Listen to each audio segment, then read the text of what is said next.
Just like the street lights lit this town, like a fire in a blaze, gotta burn it down. Can't be afraid to leave this out. We got this far, don't know how. I see danger in your eyes. They know we'll burn down the night. Coming just like the sunrise. You know that we gonna let it rain. Tonight we gonna let it rain. Tonight we gonna let it just like the sunrise. We gonna let it rain.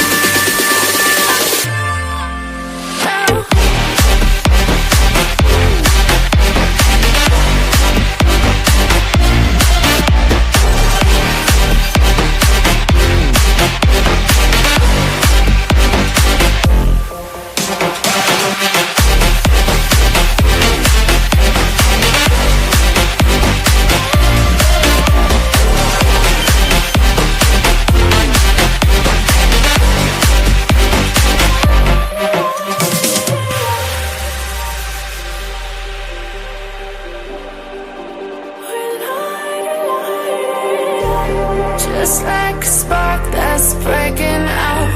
Can't make a stop, can't turn back now. We know that there's no room for doubt. No, we can't turn back now. I see danger in your eyes. They know we'll burn down the night. Coming just like the sunrise. You know that we gonna let it rain. Tonight we gonna let it rain. Tonight we gonna let it just like the sunrise. We gonna let it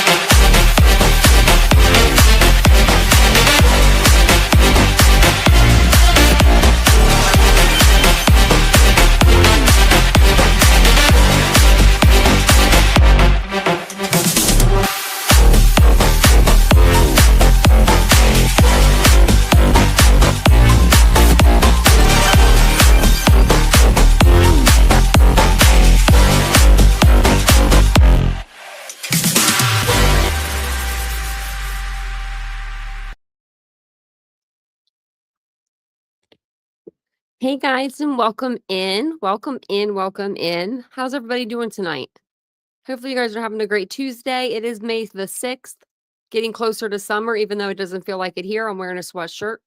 And it's May. Usually it's tank top season, but nope, not yet. Not quite yet. But welcome in if you are new to the channel. My name is Tanya or TitaniumBuilt, and it's nice to meet you. If you're not new to the channel and you're coming back for another round, thanks for joining me for another live. I appreciate it. So we'll get right into tonight's coverage. We're going to do a little backwards day, I guess you could say, with what we usually talk about. So welcome in, everybody. I'm going to say hi to a few people, and we'll get started. Get everybody time to get in and get comfortable. So, hey, Ladybug, welcome in. Hey, Dawn. Hey, Wolf, I saw that you couldn't stay long, so I'm not sure if you're still in here, but thank you for stopping by. Hey, Warflare. Could Brian be innocent? No. Let's see. We got Princess Elsa here. Nice to see you. Hey, Willows. Hey, Catherine. Hey, Triple L. Hey, Wizard Walt. Hey, Otto. It's good to see you. Hey, Olga. Hey, Courtney. Hey, Petunia. I'm going through the names kind of fast, so if I miss you, I'm sorry. Hey, Sailor. Pete's here. Baby girl's here. Brian. Nope, he's guilty of sin. Let's see. Pete's here. Hello, Pete. It's good to see everybody here. And Brian said he was guilty. I don't know if I said that. Look, Tanya said he's innocent. I don't know who that Tanya is, but it's not me. That actually wasn't me. Hey, is she? But that same name. Hey, Ryan. Oh, I bet you're tired. You just walked in the door. Probably a long day. You're probably ready to put your feet up. I know I would if if I was on my feet all day. Oh, did you? What, my 10-second countdown? Yeah, you can make it as long as you want, and I think I made it a little longer. My other one used to be really long. You counted the countdown. It's pretty funny. My other one for my other channel, it goes so fast, it's, like, ungodly. Like, it's not even seconds, it's, like, milliseconds. It goes from 10 to 1, like, and all of a sudden, I'm there on camera. It's probably actually just the right amount, but hey, Shells. Hey, Squeaky. I am, like a cat and a mouse. Cat with a mouse. That's what I'm trying to do. That's exactly what I'm trying to do. But no, tonight I want to go over the evidence in the case, but I want to go over it as if Bryan Kohberger could be innocent of this crime. I have a video that lists 10 pieces of evidence that we could go over and try to see if we can make it look like Bryan Kohberger's innocent. I think we could try. And if you do think Bryan Kohberger's innocent, let me know. Hey, Crafty Michelle. I wasn't even all the way finished I thought that I was finished, but I wasn't. And it wasn't at the bottom. Hey, Dana Babe. Welcome in. The title of the show is Could Bryan be innocent? I said, yes, he's innocent. Oh, okay. Well, I got you. Well, I'd love to know more on why you think that. That's what tonight is, like I want to get like other people's point of view than, just my own. So, hey, Naomi, look at that member for 18 months. And it's been a while. It has. I hope you're doing well. Thank you for being a member for so long. I love that. Oh, Catherine, I had 12. I had 12 a couple months ago. And I asked the lady that was taking my blood because she kept like, with the bottle, like that's what it sounds like when they flick the lids off. I was like, do you need more? Like, I was like, how much more you need? I thought my arm was going to just like swell or like not swell, but just like decompress or something. I don't know. Missy said he's a million times innocent. Okay. I would love to know more. Spiked Potato Borg. The government has not convinced me of his guilt. Okay. Yeah. Where is Tanel? She'll be flying in here she'll be flying in here before too long. She'll be like, I knew you thought he was innocent. That's exactly what she'll say too.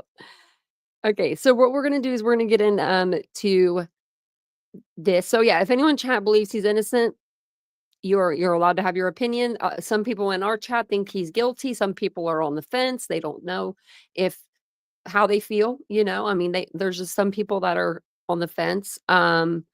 Me personally, I feel like the state has the evidence to convict him. If a grand jury indicted him, I feel like then a jury of, his peers they could, convict him as well. So, but we are playing devil's advocate tonight. So, I want to start off with, actually not this. I don't want to start off with this. I want to start off with this. Just kidding. So Brian Enton, before we get into, that, I want to play this video of Brian Enton. He talks about Catherine Ramsland and that she has had no contact with Kohberger since his arrest. Now, my question is, because she says it like that, did she have contact with him before his arrest? Perhaps when he was at WSU. I mean, I wonder if he could contact her through email and ask her questions or, get advice, or if he did do that. So I'll play this video really quick by Brian. He put it on Twitter last night, and then we will see what he has to say. Oh, there's an airplane going ahead. Hey guys, I hope everybody's doing well. I wanted to get on here and address something. It seems like as we get closer to the Bryan Kohberger trial, there's been more and more speculation and rumors. And I just want to say before he gets into this, if you're like, why is he saying this? What's this about?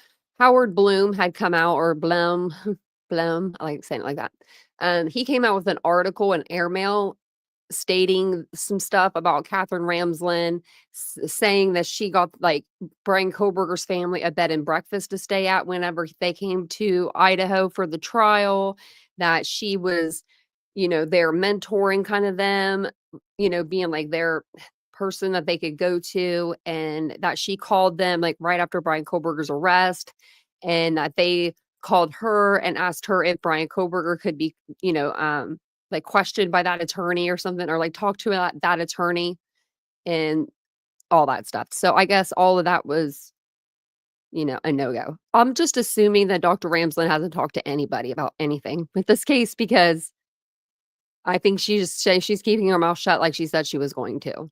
Rumors and just bad facts in certain articles that are out there.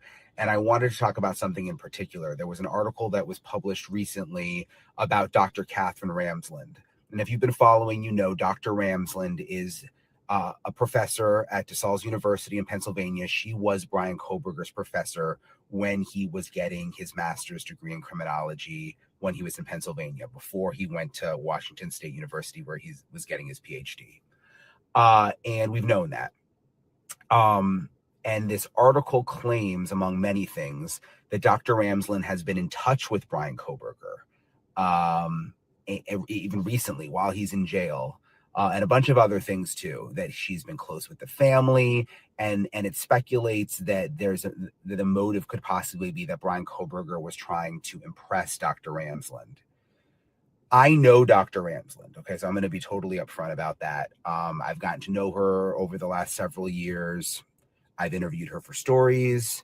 I've always found her to be a very, very credible, nice, honest person. And she has told me that she doesn't want to talk on the record about Bryan Kohberger. So she's told me all along, until after the trial, because she might be a witness. She doesn't want to interfere with the trial. She obviously knew Bryan Kohberger. She was his professor.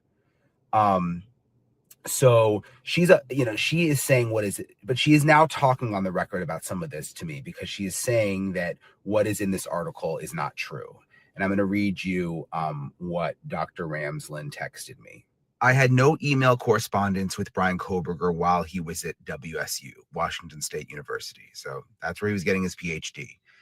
He has not been in touch with me since his arrest. It's a big point, because that's totally different than what was published. I called his parents as a gesture of kindness, but I do not advise them about the case. I did not call them hours after the arrest, as Blum claims. I have never talked to his sister about any book.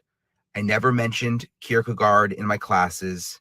I did not broker anything regarding a lawyer. I have not been invited by the Kohbergers to Idaho.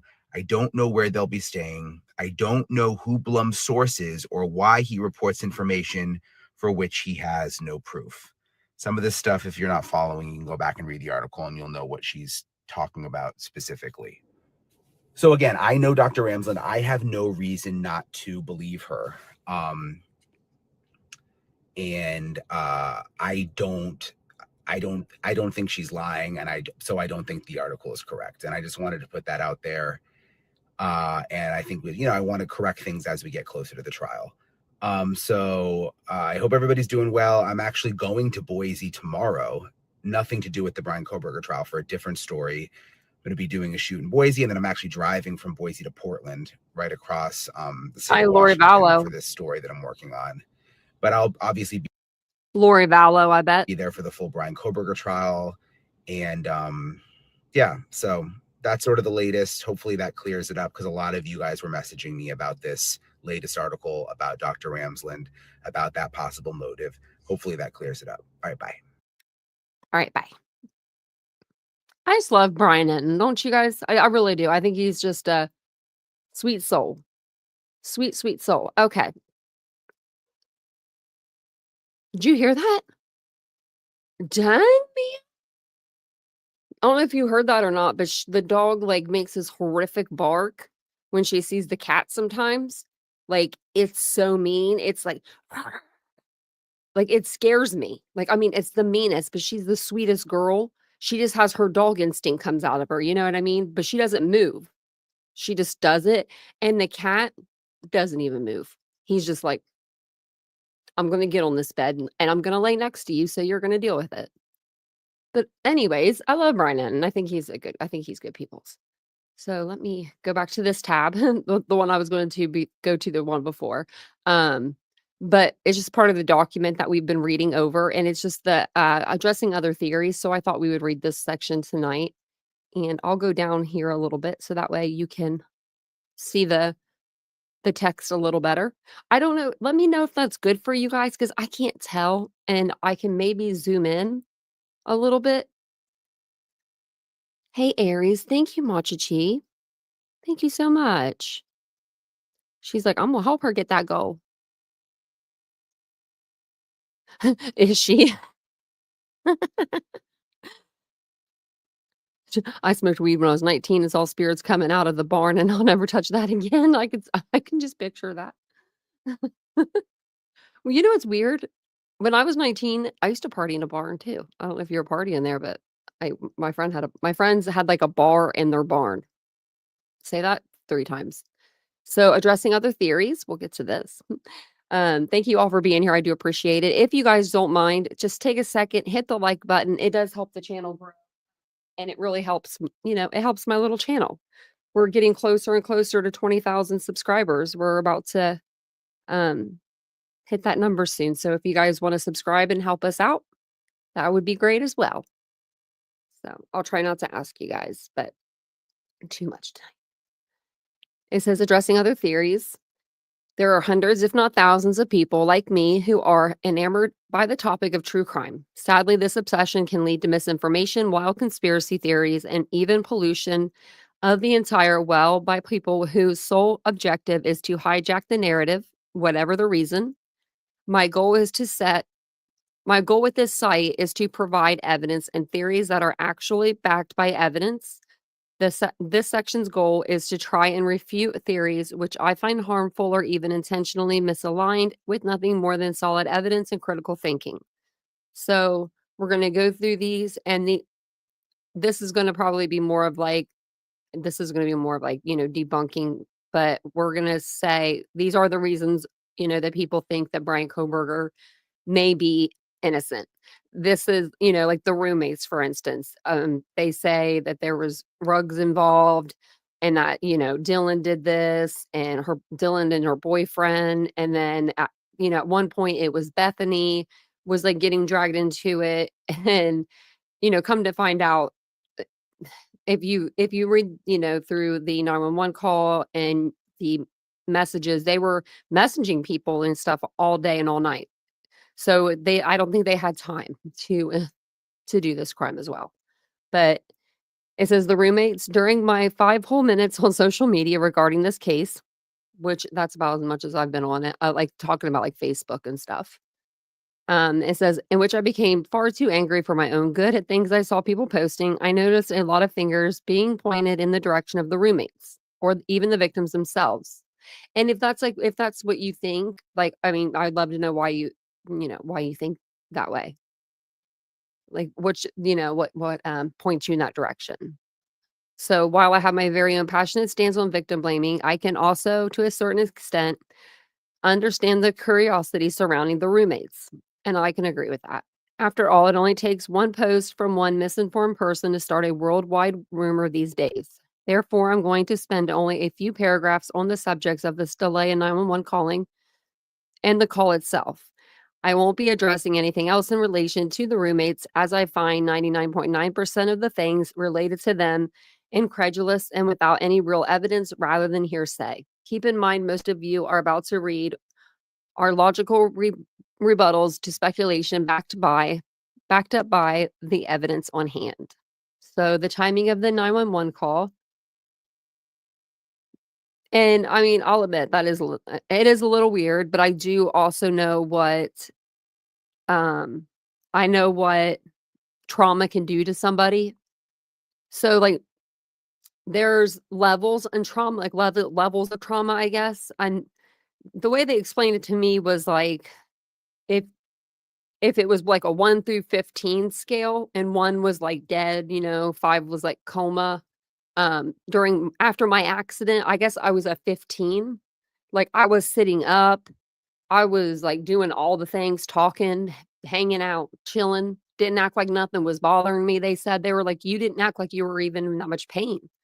And that's because, I mean, I could just see me doing that, but I don't remember any of it, not a lick of it, not any of it. So, there's, trauma can do things to you. That's all I can say. But, and we're slowly finding out, more about the 911 call and the roommates. So, I've seen people continuously question the 911 call placed by the roommate, specifically why it took so long to make it and why there are no mention of the blood or the brutality of the scene over the 911 call. While we may not be able to specifically answer these questions, we can take a look at the evidence we do have. Regarding the time it took for the 911 call to be placed, there is no actual evidence that Dylan Mortensen thought she or her roommates were in immediate danger. At this point in the case, the interpretation of the evidence is completely up to the individual reviewing it, and I have seen this debated in numerous social media posts. And that's true because according to Dylan, he was walking towards the backslider door like he was leaving. So, however, what we do know, according to both the affidavit submitted by Officer Payne and the state's documents, that Dylan was in her bedroom in the southeast side of the second floor when she was awoken at 4 a.m. by what she stated sounded like Kaylee playing with her dog in one of the upstairs bedrooms. A short time later, at or around 4:12 a.m., Dylan is reported to have heard the words, "There's someone here," from someone she thought was Kaylee. However, law enforcement also stated that this could have been Xana based on phone records which showed Xana was awake and on TikTok at around 4:12 a.m. Dylan, sorry. Dylan is stated as looking out her bedroom door, but not seeing anything. Okay. Welcome in, everybody. Welcome on in. Hey, Cracker Jacks. Okay. So then Dylan Morton, I'm just going to call them by their first name. I think everyone everyone knows who it is. Let me grab a drink really quick. I feel like I'm losing my voice every time I come on here. Like it's just like gone. Maybe it's a sign. Dylan is noted as opening her bedroom door a second time when she reported hearing what she thought was crying coming from Kernodle's room. She is also stated as hearing a male's voice saying something to the effect of, "It's okay, I'm going to help you." At 4:17 a.m., a security camera less than, 50 feet from the west wall of Kernodle's room, located at 112 King Road, a residence immediately to the northwest of 1122 King Road, is noted as picking up what sounds like voices or a whimper followed by a loud thud. A dog can also be heard barking numerous times. During the Frank's motion set forth by the defendant, it was stated that the dog continued to bark for roughly 30 minutes. The defendant contested that since there was no blood found on the dog and the dog was found inside Kaylee's bedroom after the murders, and given the length of time the dog can be heard barking for, that it meant somebody would have had to have brought the dog back inside after the vehicle reported as the defendants had already left.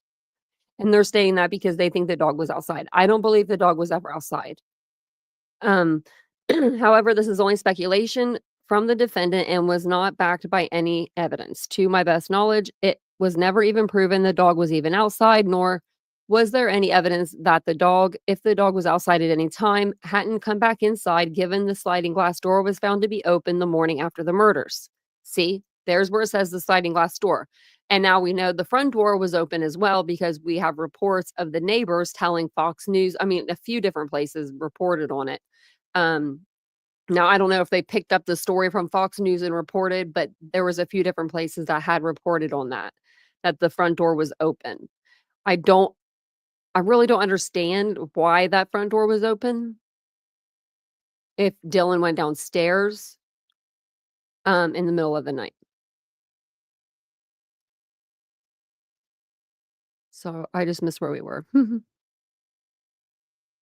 Down here. Okay. Dylan opens her door a third time after hearing crying and sees a figure in black clothing and a mask covering their mouth and nose walking towards her. She described the figure as 5'10", not very muscular, with bushy eyebrows. The male walks past her towards the sliding glass door. Dylan locks herself in the bedroom at this point before eventually ending up in Funk's room on the first floor later. When we look at the text messages that follow, we can clearly see that both Dylan and Bethany are confused as to what is occurring. Bethany at one point even says Xana was wearing all black during their text exchange. The question set forth by people has constantly been, why didn't either Dylan or Bethany call 911 the night of the murders? And it is a good question, one that Ethan Chapin's sister-in-law even asked according to this article. One thing we know is that the Funk's motion hearing documents did address the legitimacy of Dylan Morton's testimony, and Dylan herself is stated as saying the following when asked to retell her accounts of the night. Again, I believe I was also very drunk. I don't know how much of this is real. Like, I don't know if my mind was like doing whatever. I don't know if any of it. Like, half of this, don't know if it's a dream or if it's real. I just have no clue. While we can't know for sure, we can speculate based on her statements in the text messages and combined with the general atmosphere of the house, being a college house that had frequent parties, that Dylan may have been too inebriated at the time to interpret what was going on. With that said, we can definitely determine based on the text messages that both Dylan and Bethany saw someone dressed in all black. In my opinion, based on the evidence we have, it would appear the decision not to call law enforcement at the time of the murders was nothing more than a bad decision based on Dylan's immediate interpretation of the situation. In no way do I find any verifiable evidence that the decision to wait to call law enforcement was based on anything nefarious. I believe that. I believe that as well. And then there's an update on there. So 3/17/2025, the defendant argues that the state's representation of the timeline, specifically the phone activity of both Dylan and Bethany, should be considered hearsay and not meet the burden of being excited utterances and presence and impressions. This is laid out here, gives the document. We've already read that. While I can't speculate what the outcome will be, which we already know now, I can say in my own opinion, I do not believe the added activities taint the state's argument of exciting utterances. We don't know the content of these activities, merely that these activities took place. It would be interesting to know the content, as while it could be supported the defense argument, it would just be as easily reinforce the state's. So we did get an answer, and they are bringing in the 911 call and the text messages. They are just redacting a few things. I think just from the 911 call, I think the whole text message thread is all coming in, if I'm not mistaken. Hey, True Crime Lullabies, welcome in. Welcome in, everybody that's coming in here. I was on another page, so. Hey, Amanda.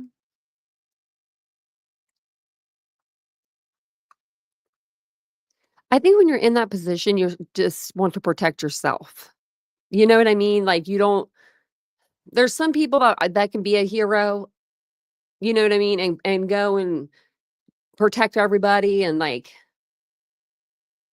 I don't know. I feel like Kaylee was like, like that. But then there's other people that are they run, and they have blinders on, and that could be why that she didn't shut the door as well when she ran down the steps. She could have just been having them blinders on, thinking, I'm just trying to get to Bethany's room, because Bethany's room almost seems like, she's like tucked back in the corner there. To me, it would seem like the safest spot to be if, you had to hide. Now, me, myself, and I don't think they had vehicles. I was trying to remember whose cars were like all there. I know that Kaylee, Xana, Ethan, and Maddie had a car there. So if they didn't even have a car, maybe that's why they didn't run out and leave, because they didn't have a vehicle. I mean, you weren't going to run out. Where are you going to run to? Like one of those type of things. I would probably run to a neighbor. I mean, I don't know. I don't know what I would do, actually. I don't think I would run at all. I think I would be scared to leave my room, to tell you the truth. I think that Dylan's pretty brave to leave her room and go to Bethany's room, actually. So I think that I would be too scared to leave my room. Yeah, Nash Native, me too. I'm pretty sure I'd be like under my bed, or because if he passed my room, you know what I mean, and he didn't come in, I would just lock the door, right? and just hide in my closet or hide under my bed or just sit on my bed and be like, what was that I just saw? But you never know, I guess. So it says here, there has been questions surrounding the 911 call, both when it was just the transcript that had been released and even now after the audio has been released. The main question I have seen asked by persons is why it was not immediately mentioned to the 911 operator that there were murders that took place. According to the documents we have, Dylan wakes up sometime before 10:23 a.m. We know this from text messages showing Dylan attempt to reach both Kaylee and Maddie via text starting at 10:23 a.m. Next event records show that Dylan texted her father at 11:39, although the contents of that text messages have not been revealed. At 11:50, and I think that they're going to be telling. I think that she's going to be like, I think maybe she texted her, but they're not going to bring him in, they said. So maybe she didn't say anything telling. But you would think that she would ask, like, I don't know, call her or like text her dad, maybe like, what do I do? This is what I saw. But I don't know. I think that they might have been texting just about a visit, actually. So maybe they weren't texting about that. But 11:58, Dylan calls her neighbor, Emily. Soon after Hunter Johnson, Ethan Chapin's friend, and Emily, Hunter's girlfriend, arrive on scene.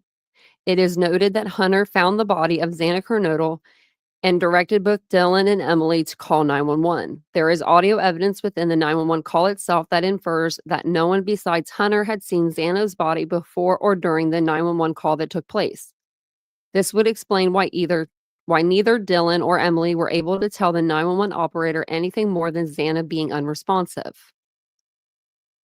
And then this is the SSC 911 call transcript. So this is just a short version. But Dylan, yeah, I'll come. Come on, let's go check. But we have to. Is she passed out? And then Hunter says, Xana, Ethan. Dylan says, she's passed out. What's wrong? Dylan says, she's not waking up. Hunter said, Xana. Hunter said, get out, let's get out. In the above excerpt, it would appear that both Dylan and Emily are outside Xana's room, while Hunter is relaying what is wrong with Xana to them. And they are relaying that information to the 911 operator. When the girls do attempt to enter the room, Hunter can be heard telling them to get out. For every theory regarding why there are no mention of the state of the bodies, there is also a valid theory as to why there wasn't. In my opinion, based on the evidence we have, I find nothing nefarious about the 911 call and believe only Hunter Johnson knew the true condition of Xana and Ethan. At least for the majority of the call, it is anticipated that both Dylan and Bethany will testify during trial regarding the events that morning as well as the 911 call itself. Now, I don't want to say, I don't want to sound like graphic, but you can like have injuries and like that, but be bleeding like internally. And not in that room. I'm not saying both victims in that room were like that because we saw the blood coming out of the wall from the outside, but maybe Xana was and Ethan wasn't, or vice versa, and they maybe they were covered up a little bit by a blanket or something to where you couldn't really see a whole lot. I'm not sure if the shades were pulled in that room or not.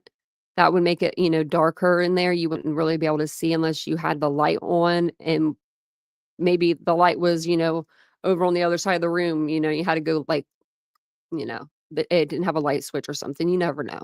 But I hope that Bethany and Dylan, or I'm not sorry, Emily and Dylan didn't see anything. So it says here on, and even brings up Brent Kopacka. So it's a lot of people, a lot of people, and especially in the beginning of this case, put a lot of blame on Brent Kopacka. We went over his case, I think maybe 1 or 2 days, regarding the fact that I didn't think that he had anything to do with it. Two separate instances in my opinion, and I believe that Brent was suffering a mental break when he did what he did, and that's just kind of what I believe.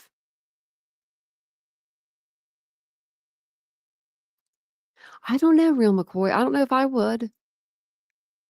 Because it's cold outside. He was wearing that balaclava. I don't know. I mean, maybe you're just thinking in your head, like, I think that if I was a 20-year-old, I would probably be trying to put like answers to that. Do you know what I mean? Like, oh no, that was just because he was cold, or I don't know. Ladybug. Okay, so on December 15th at 4:22 a.m. So we're just going to go over who Brent Kopacka is, just in case you guys don't know. I did have the opportunity to talk to his best friend. I should find the messages. They're just in my Facebook somewhere. I don't really talk to a whole lot of people, so they shouldn't be hard to find. But I talked to him pretty frequently, I would say.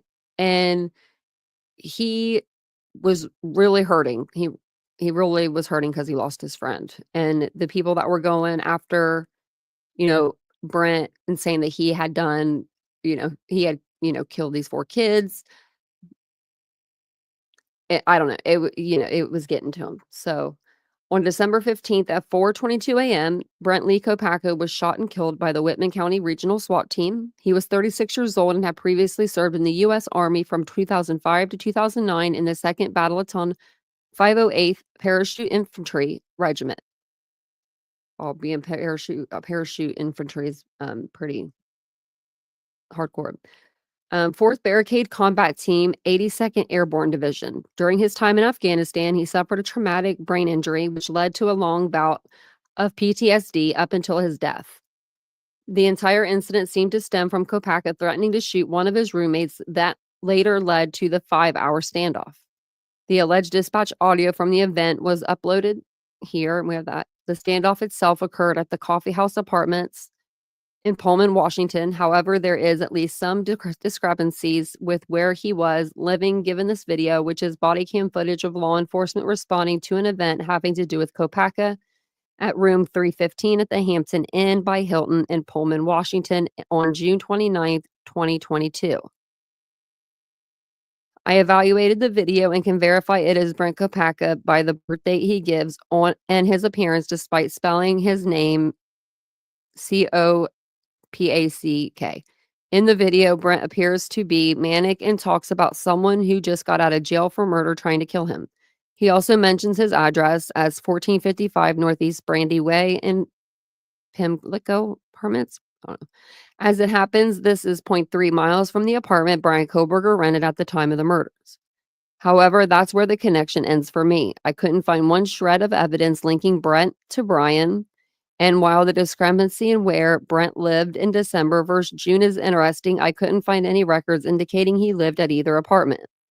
The fact is, he couldn't have simply lived in the Pimlico Apartments and moved to the Coffee House Apartments before the December 15th event. And while it's also interesting that Brent was 0.3 miles away from Kohberger's apartment, it doesn't really prove much. Could Kohberger have known Kopacka? Sure, anything is possible. Sadly, the lack of connection between Kopacka, Kohberger, and the murders didn't prevent armchair detectives from creating their own theories surrounding Kopacka, ranging from him being Kohberger's accomplice to full-on conspiracy theories involving drug rings, the FBI, and cover-ups. Everything I found seems to be, I don't know that word, with absolutely no evidence, and that, my friends, is where it stands for me. No evidence equals no connection. Anecdotal? We're going to see. Anecdotal. Man, go back to school. I hate when it doesn't tell me what it means. Okay. So what do you guys think? Am I changing your mind on Bryan Kohberger? Does everyone think he's innocent now?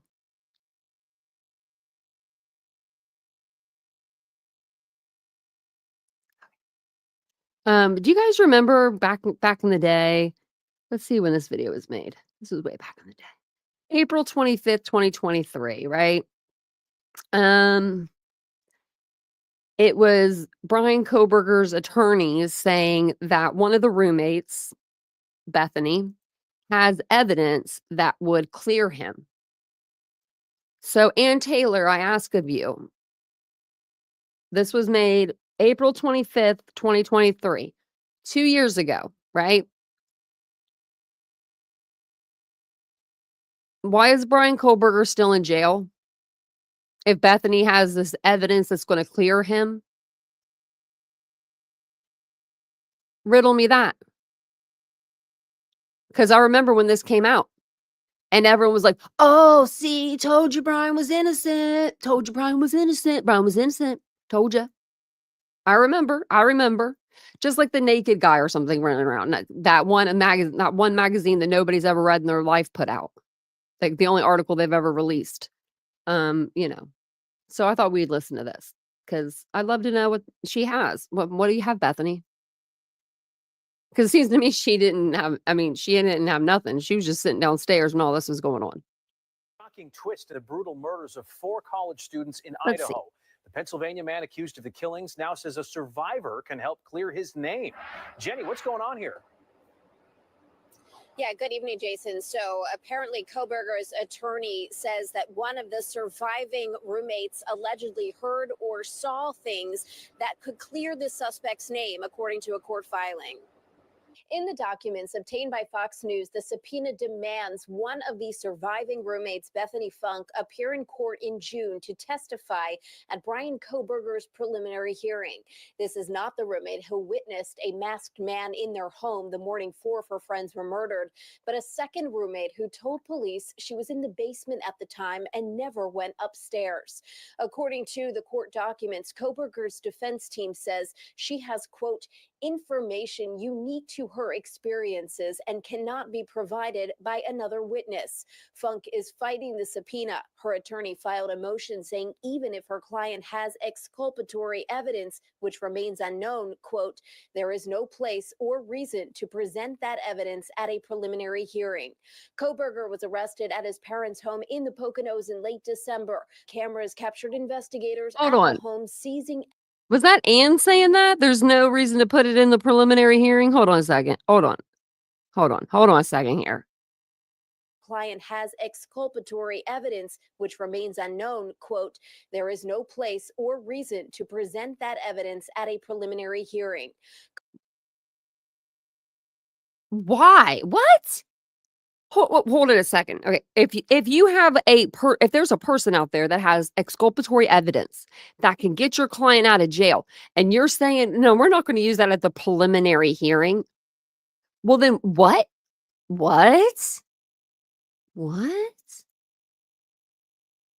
I'm pretty sure I would fire her, Bryan Kohberger. You should have fired her a long time ago. You can't fire her now. You're screwed. But Kohberger was arrested at his parents' home in the Poconos in late December. Cameras captured investigators at the home seizing evidence, including a flashlight, medical gloves, and clothing. Kohberger is charged with first-degree murder, accused of killing 4 University of Idaho students at an off-campus home last November. And Kohberger still has not entered a plea in this case, but his original attorney here in Pennsylvania said he is looking forward to being exonerated. Sheba? All right, Jenny, we will stay on top of that developing story. Thank you. We want to. Okay. I was like shaking my head to true crime lullabies, and then I was like trying to get this video going. Okay, let me go over here. I was watching this earlier. Okay. So that was Bryan's defense saying, that Bethany had exculpatory evidence that was going to exonerate Bryan. I'm sick of hearing that word exonerating and no, but we're not going to use it at the preliminary hearing. Because you know why she said that? Because she knew there wasn't going to be no preliminary hearing. She probably knew. She's probably like, I already know. No, I'd fire her. Heck yeah, I'd be firing her.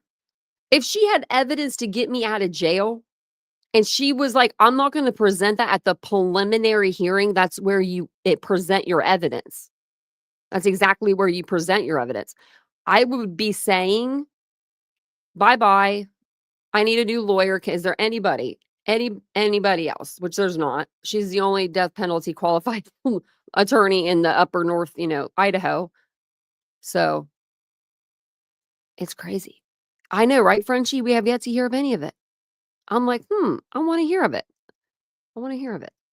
I do have a video here that this person like goes through this. It's like a 2-minute video, but it's like music. It's just I could read it to you. It's like there's stuff on the screen, but he believes that Bryan is innocent, and he gives his reasons why, and it's interesting. It is interesting. So this video here is 10 things that you would have to believe in order for Bryan Kohberger to be innocent. I thought we would go over it together because it was pretty interesting. It's Hidden Killers with Tony Bruschi. Let me put the video link in the chat before we play it. That way you guys have it if you guys want to go back and watch it again. I'll try not to interrupt it too much, but I'm going to interrupt it so we can talk about the different things. But if you guys don't mind, take a second, hit the like button for me. I think we have like, how many people? 135 people in here. We have 68 likes. We could do so much better than that. I try not to bother you guys too much with the likes, but come on now. We could do better than that. I know y'all can. But I'll go ahead and I'll play this. If you haven't heard of him before, Tony Bruschi, he usually does a podcast. This is the first time I've actually seen his YouTube channel. So he's covering the Idaho 4 case. He covers a lot of different cases. This is He's the pretty Hidden interesting. Killers podcast. Oh, and here in a second, he like did some sort of like editing so that Bryan Kohberger is like moving in one of these pictures, and it's creepy. With Tony Bruschi and continuing coverage of the case against This Bryan one. Kohberger. That one. Let's try a little thought experiment. Like, that one freaked me out. I don't know why. And like the thumbs up one, I'm gonna go back so you guys can see Continuing it. coverage of the case against Bryan Kohberger. Let's try a little thought experiment here, shall we? Sometimes when you take a look at Thought cases from experiment. different perspectives, Thanks, guys. maybe ones that you don't go down the road of much because you're already on the path of this person's guilty or this person's innocent. Sometimes when you take a look at it going, okay, if I were to believe things from this perspective, what would have to be true? That's what we're going to do here today. So if you are to believe Bryan Kohberger did not commit these crimes that he's alleged to have committed, here's what you'd have to believe. Based on the evidence, based on the data, based on everything that we know so far in this case. There's a lot more that's going to come out. Based on just this is what you'd have to believe. I mean, we can think about all this in the comments section on YouTube. If you're listening to our podcast, wherever it may be, press subscribe, whether it's on the podcast platform or YouTube. And please do check out our YouTube channel, Hidden Killers with Tony Bruschi, so you can comment on this and give me your thoughts. So let's begin. Let's begin. Let's talk about that knife sheath that was found lying on the bed. You know, the knife sheath, that thing? Right next to Madison. So before we get started with that, the knife sheath. So remember everybody that, you know, was saying Bryan's innocent? Okay, if we're going to believe Bryan's innocent. So I guess we're going to say what now? Because we know that he bought the knife off Amazon. There's record of that. But everyone else was saying that what if he touched it at a knife show and somebody else bought it and then they murdered the people, you know, the kids at 1122 King Road. And it just happened to have Bryan's DNA on it because he was messing with the knife button, even though the person that would have unalived these kids would have done the same thing and their DNA would have been on the button. But I mean, you know, think logically, don't you know? But what have you heard about what they're saying now? Has anyone mentioned it? Like, oh yeah, I guess I was wrong. Has anyone said that? Has anyone heard anybody say that? Because I mean, there was everybody that's going out there right now that's saying they do this, like the creators I'm talking about. They at one point said that he got the knife sheath at a you know, a knife and gun expo. They all said it. So we should ask them. Mogan's body, a standard issue tan leather K-bar knife sheath, military style, stamped with the United States Marine Corps insignia. No knife, just the sheath and the button snap.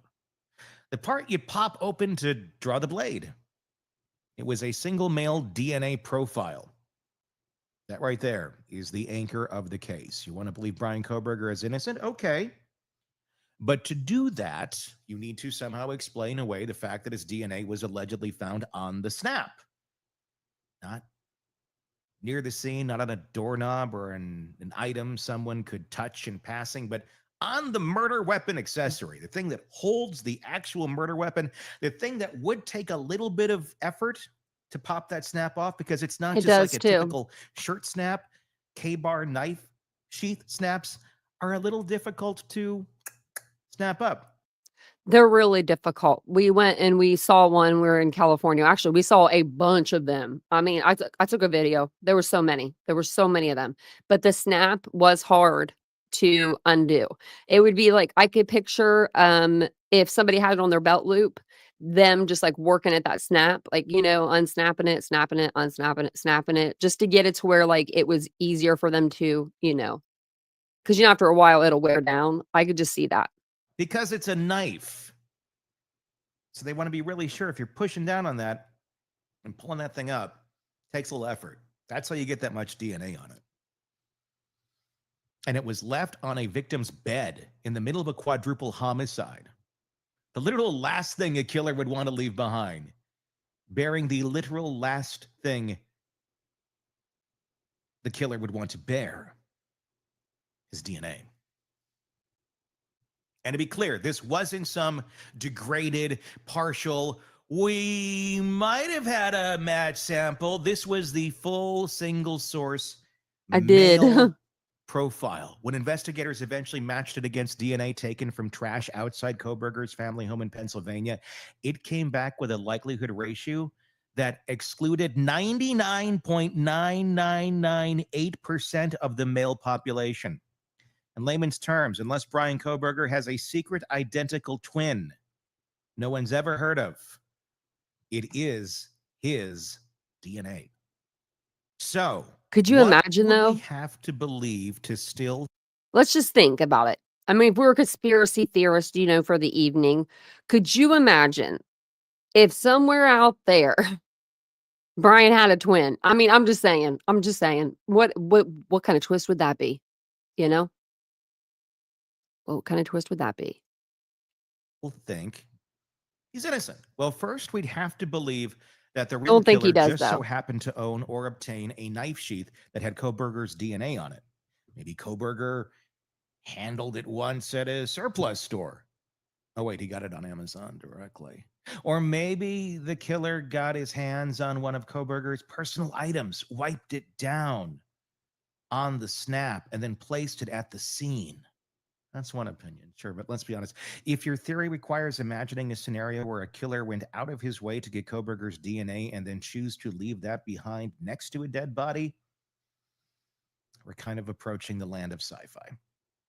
You also need to believe that this all happened without leaving any other physical trace of anyone else at the scene. Because here's the thing, that knife sheath, it didn't have a mix of DNA. It wasn't like a crowded party scene where you'd expect a few stray cells from different people. It had one person's DNA on it. That's it. One person. No second contributor, no partials, just the guy who's going to be on trial.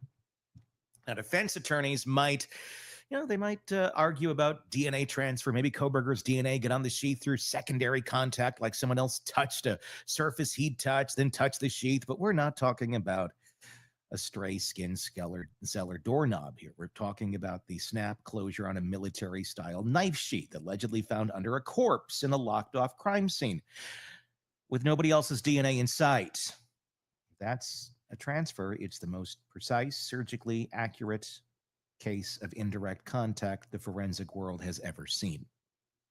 And look, DNA can degrade, samples can be messy, but that's what makes this so unusual. This was clean. It was intact. Investigators weren't digging through chaos to find a weak result. It was a gold standard match. Just in case everyone's wondering, no, the police didn't go rummaging around his trash and immediately decide to arrest him. They used a genealogical search to track the DNA to a family line, and then narrowed it to Kohberger. Then they waited, watched, followed, got DNA from his father's trash in Pennsylvania, compared that to the sheath DNA, then finally got a direct sample from Kohberger after his arrest. 3 steps, each one confirming the same conclusion. If this was contamination, it would have to be the most consistent contamination in modern criminal history. And if that's not enough, let's add a dog to the mix. A little while after Kohberger's arrest, when authorities searched his apartment in Pullman, they collected a long list of items: vacuum debris, fibers, possible hairs, and a strand of animal hair. Now, in most cases, that might be meaningless, but in this case, we know one of the victims, Kaylee Gonzalez, had a dog, and the dog was found alive at the crime scene, reportedly barking during the attack. If that animal hair, pending forensic testing, matches the dog from the house, we have another direct link between Kohberger's private apartment and the murder scene. Wouldn't that be something? Wouldn't that be something? If they get that hair, a golden doodle's hair is, they could test any dog hair, probably know what kind of dog it comes from, but a golden doodle, that's, wiry and curly, right? If they come out and they say that they found Murphy's hair in his apartment and there's only like 2 of, I think there's only 2 hairs, I'll fall out of this chair onto the floor. Again, because I know that there is evidence out there that the prosecution doesn't want anyone to know until the trial starts. And like that could be something big that they're keeping in their back pocket. Because Bill Thompson seems very, very calm during court proceedings. Like he's very just kind of like laid back in his chair, not really. He kind of lets other people talk. He'll go up and say like 2 words and that's it. You know what I mean? So maybe he's got something going on. Pending investigation. Something that'll probably come out in court. Again, if you believe Kohberger is innocent, you'd need to believe. And hey, Tony, I miss you. Love you. That a dog hair from the crime scene just casually drifted into his apartment on a breeze, or maybe the real killer borrowed Kohberger's clothes and took them for a joyride to the murder and back, or maybe that dog just had a talent for teleportation. Anything's possible, right? And what about the rest of the scene? You'd expect a crime that bloody, that violent, to leave traces everywhere: blood smears, hair, skin, something, but no one else's DNA is found on the sheet. There's no evidence of multiple people carrying out this crime, no defensive wounds suggesting a team effort, nothing that points to anyone but the person whose DNA was sitting on the combat sheath next to one of the bodies. There were other DNA samples in the house, sure, some unknown profiles here and there on a handrail, another on a glove outside in winter. You're probably going to find a lot of gloves outside in winter on a college campus. But here's the catch: none of those are on the murder weapon or in indirect contact with the victim's body. The glove could have been from a first responder, a college student walking, anything, really. The blood smear could belong to a friend who was there weeks earlier. The college house, we're throwing out a murder charge every time a visitor leaves DNA behind, we'd never get a conviction. But that knife sheath, that's different. That's not a place random people touch. It's not something you accidentally drop. It's a part of the murder kit. Bryan Kohberger's alleged DNA was on it. So here's where the rubber meets the road again. To believe Bryan Kohberger is innocent, you'd have to believe a lot. You'd have to believe that someone else committed this crime, brought that very specific kind of knife, and just accidentally or intentionally left the sheath with Kohberger's DNA sitting on it right next to the corpse. You'd have to believe that nobody else's DNA showed up on it because the random killer was cleaner than a military surgeon. And you'd have to believe that despite this overwhelming stroke of bad luck, Bryan Kohberger still just happened to be in the wrong place at the wrong time, with the wrong background, in the wrong car, with the wrong behavior. You'd also have to believe that the Idaho State Lab, the genealogy tracing, the confirmatory trash DNA match, and the direct swab all lined up to point at the wrong guy. That they all, independently, just happened to screw it up in the exact same way. If If this were a movie, we'd call it far-fetched. If it were a book, you'd roll your eyes and toss it across the room. But this isn't fiction. It's a quadruple homicide. And the simplest, most logical explanation is that Bryan Kohberger was there because his DNA was there on something that no one else should have touched, in a place no one else should have left it. The odds of that happening to an innocent man, well, they're kind of virtually non-existent. Here's the thing. Bryan Kohberger's DNA didn't appear in a vacuum. It's not like investigators drew his name out of a hat and then built the case around that one lab result. They watched him, they followed him, they dug into every signal his life was quietly broadcasting while he thought no one was watching. And what they found was that every single breadcrumb, his phone, his car, his timing, aligned with the murder of 4 students in a way that makes any theory of innocence feel like an improv exercise in denial. Let's start with the phone. Kohberger's phone didn't just betray him once. It betrayed him 12 times. 12 times. 12 different occasions. In the weeks and months leading up to the murders, his phone pinged cell towers that covered the exact area where the victims lived.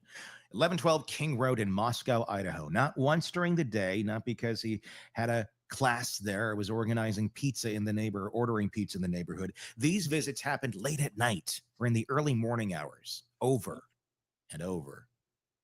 So if you believe, do you think he was practicing his test runs? Because I mean, they were in the middle of the night, and there is one where he got pulled over. Anne was trying to get that not presented in trial, but they're going to present it anyway. Because they want to show, or if they're arguing it maybe right now because they want to show that Bryan Kohberger was in the area maybe, and that or they want to show that it was his car, that he's in that car, in that vehicle. Believe he's innocent.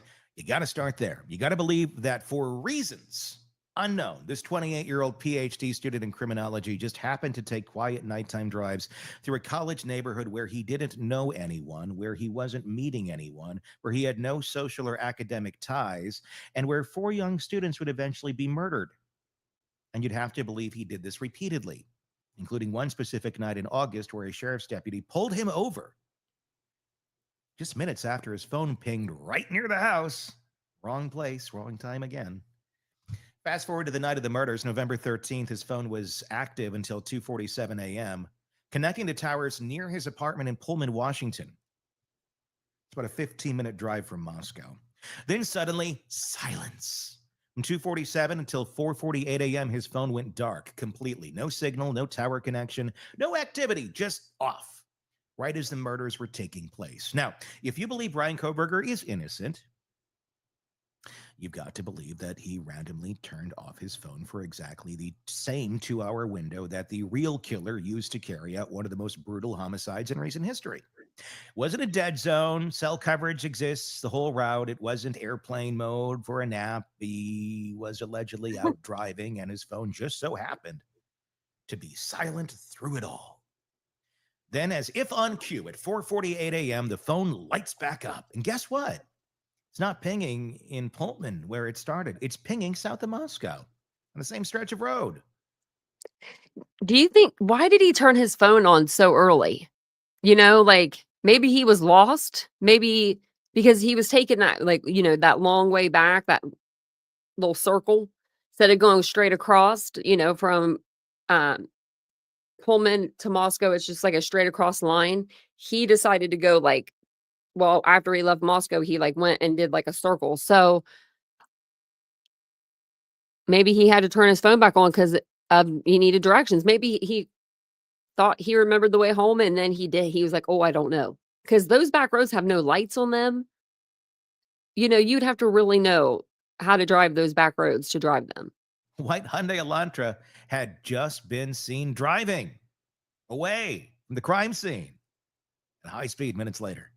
You'd have to believe this was just an accident, a perfect technological fluke. Maybe his phone ran out of battery and came back online in exactly the spot the real killer was fleeing through. Or maybe he left his phone behind with someone else, and someone else drove his car and committed the murders. That's another popular theory, right? And someone else did it in his vehicle while he, slept through the whole thing and didn't notice his car was gone? And then this is important. At around 9 a.m. that same morning, his phone pings again in the vicinity of the King Road home. The bodies hadn't been discovered yet. No crime scene tape, no sirens, just a quiet, blood-soaked house no one had entered. According to the data, Kohberger's phone was right there again. So now you're on the hook for two beliefs if you think he's innocent. First, that he coincidentally blacked out his phone at the time of the murders. And second, just happened to turn him off at the time of the murders. Just happened to do it. That he coincidentally wandered by the exact house later that same morning before the police even knew what had happened. Just happened to be driving out getting some breakfast and went and took a wrong turn. Completely about 5 or 6, 7, 8, 9, 10 wrong turns. Maybe he just liked the neighborhood, or maybe he was sightseeing. But sure, it starts to feel Watching the less sunrise coincidence and more at like 9. compulsion, because if that trip was what it looks like, a return to the scene to see what the fallout was, it matches a psychological profile you'd expect from someone who couldn't help but revisit their own crime. Let's talk. But he's okay. That's weird. I mean, that's kind of a stupid move. I mean, I know that that's not, criminals make dumb moves all the time, right? But if you think about it, he went there and unalived, let's say these kids, I call them kids, these college students. He went back home, I guess. And what did he do? Change, but not shower? Because when he comes back at 10:30 after he goes to the 1122 King, he goes home, he takes a shower, and that's the selfie we see at 10:30. He takes that selfie at 10:30.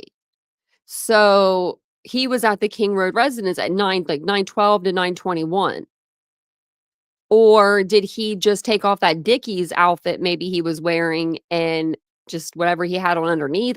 I don't know. But if you have like OCD, you're going to take a shower and try to get whatever, biologicals on you, that's on you, off of you. Because it's going to be on, it's going to be on him. And it's going to be on him in trace amounts, I feel like. At least. And that maybe they couldn't pick up it because it was trace amounts and, he cleaned his car out a lot. But unless he had like a towel to get it off of his face and his hands and all that, unless his hands were covered, they could have been.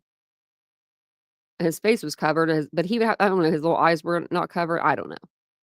Maybe he stripped when he left and, put that in the car and then wore whatever he was wearing just around for the next few hours. And then he took a shower at 10:30. I don't know, but it's bothering me. I want to know.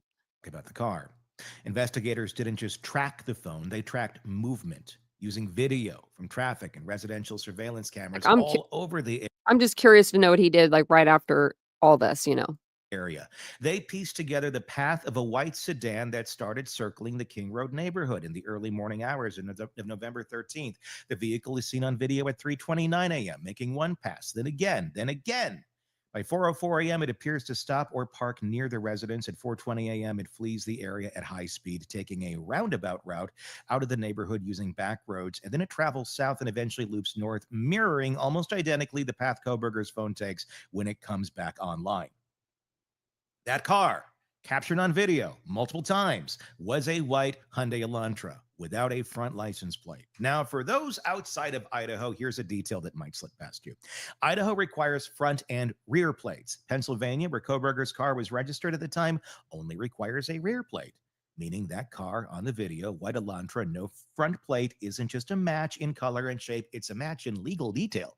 You're not just finding a similar vehicle, you're finding his vehicle. Eventually, investigators traced the car to Kohberger, 2015 white Elantra, registered in Pennsylvania, residing at the Washington State University apartment complex in Pullman, where they pulled campus surveillance. They saw that same car leaving his apartment lot around 2:44 a.m., the night of the murders, and it returned around 5:25 a.m. Let's recap.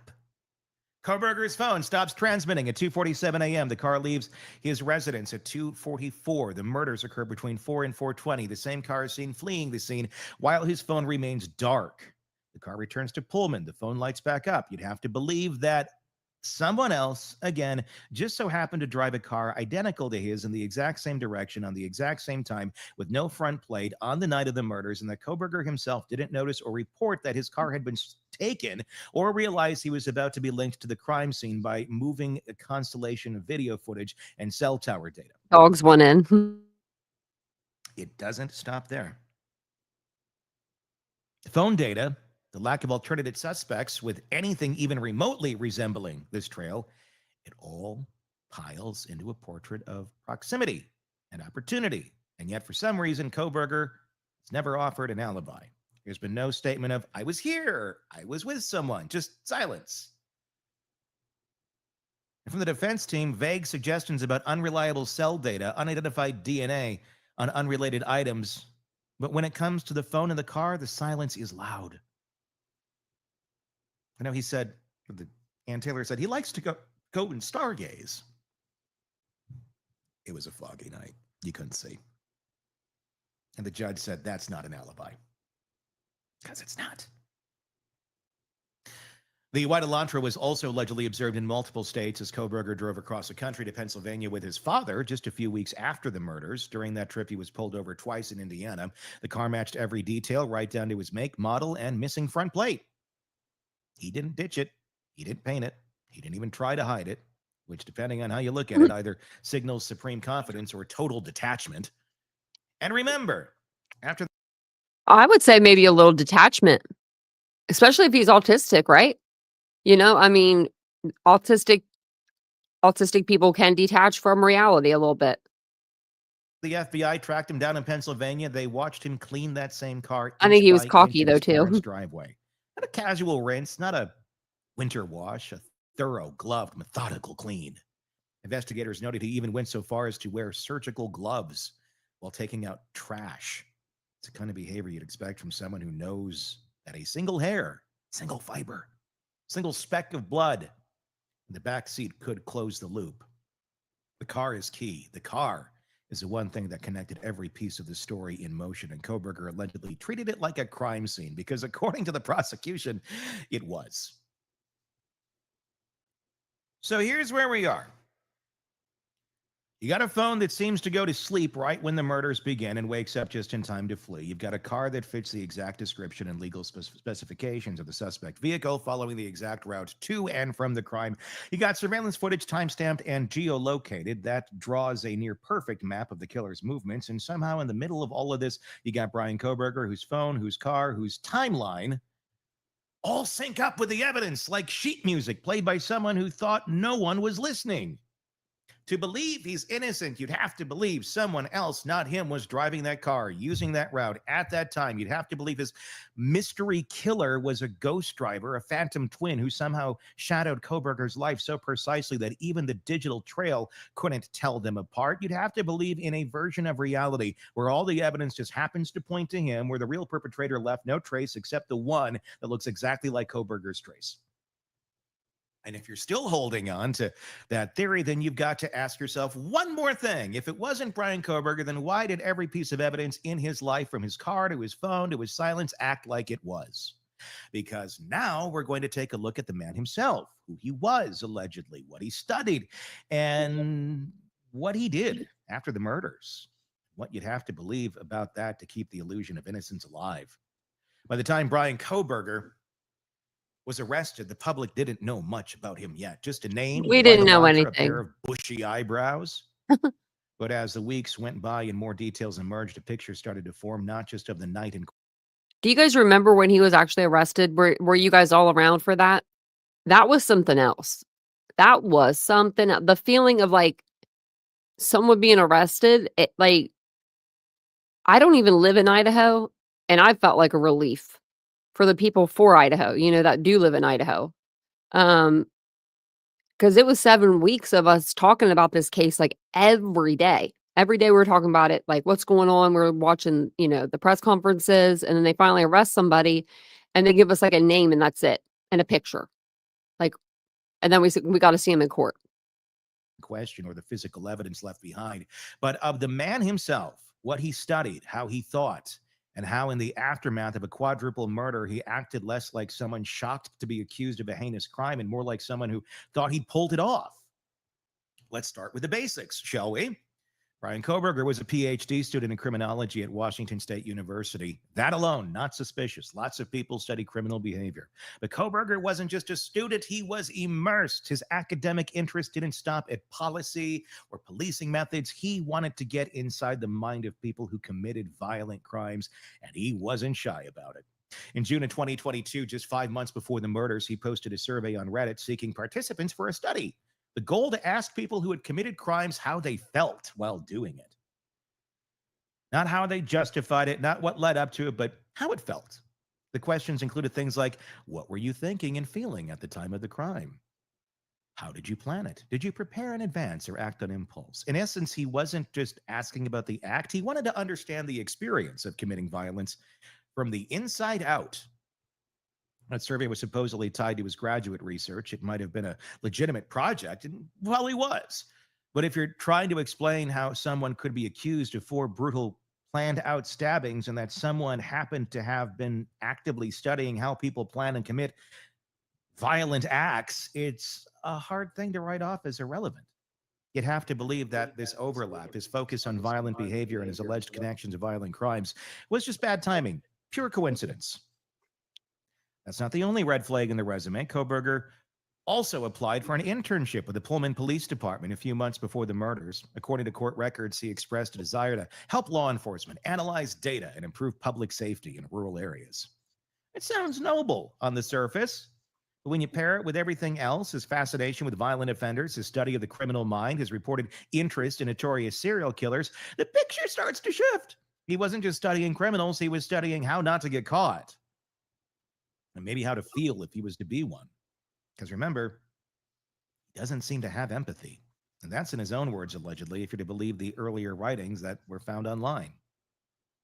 So now ask yourself, if someone wanted you to commit or wanted to commit a crime and thought they were smart enough to outmaneuver the system, how would they behave? What would they do after the fact?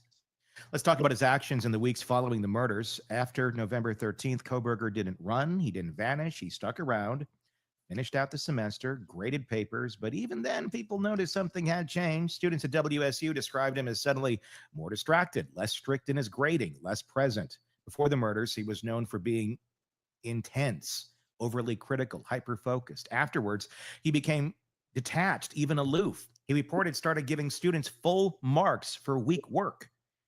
That might not be the behavior of a guilty man unraveling, but it's not what you'd expect from someone continuing life as usual either, especially someone who, if innocent, had no idea his name was even in the mix yet.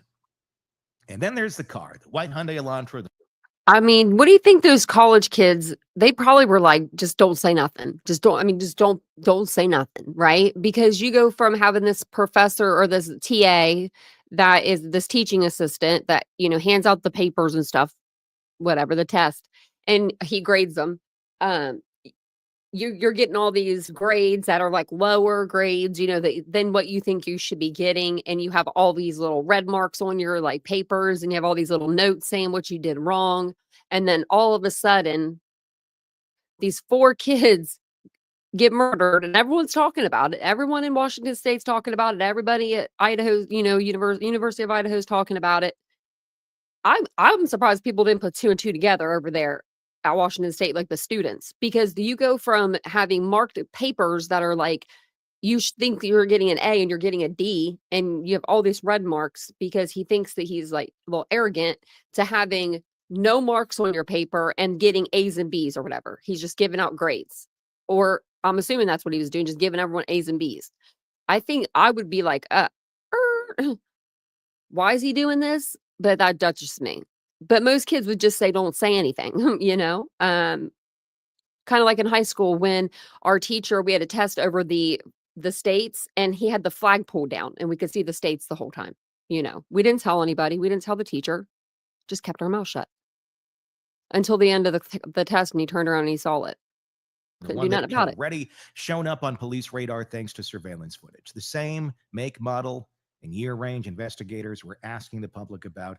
Instead of ditching it, Kohberger took it on a 2,500-mile road trip back home to Pennsylvania with his father, riding shotgun.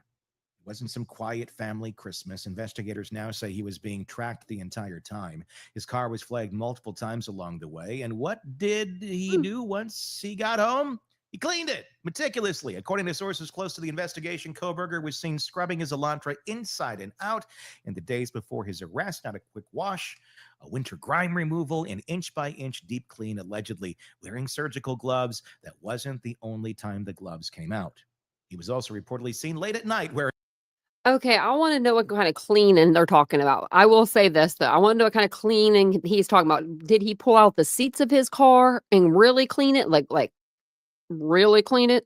Or was he just in there with some like Lysol spraying it and wiping down the seats and stuff? I'm just curious. I mean, either way, he's cleaning the car, but I'm just kind of curious. Wearing those same gloves while taking his family's garbage out, not into their own trash cans, but into the neighbors' trash cans. Well, he wants his Now, to if be you're innocent, clean. this is pretty strange.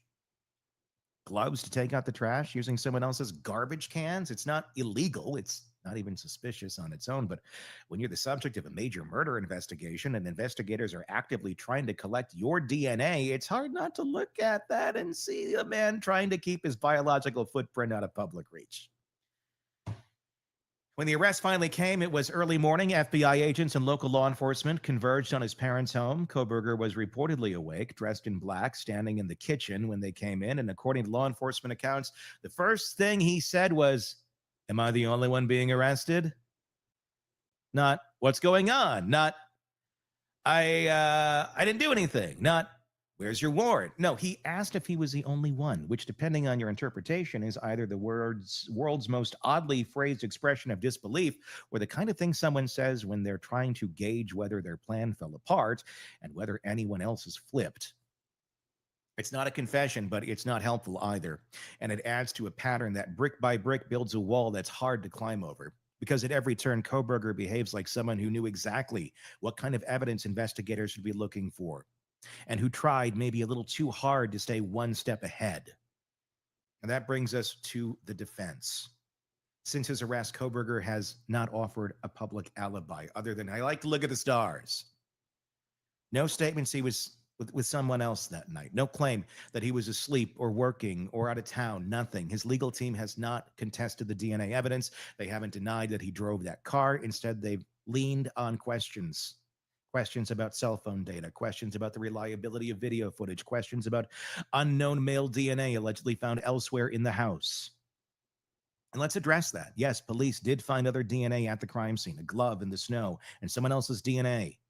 There was a blood smear on a railing, possibly other trace material, but none of it was on the victims themselves. None of it was found on the knife sheath. None of it points to a specific alternate suspect.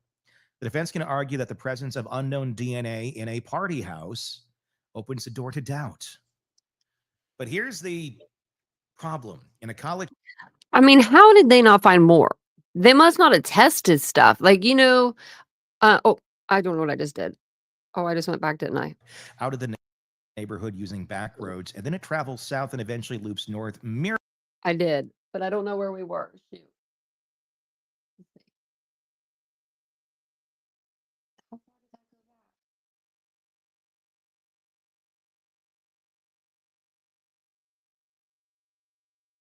We were like almost to the end.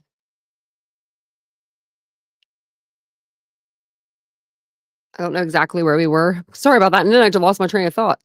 Hold it. Let's see. Phone data, questions about the reliability. I don't know how far. When else is flipped.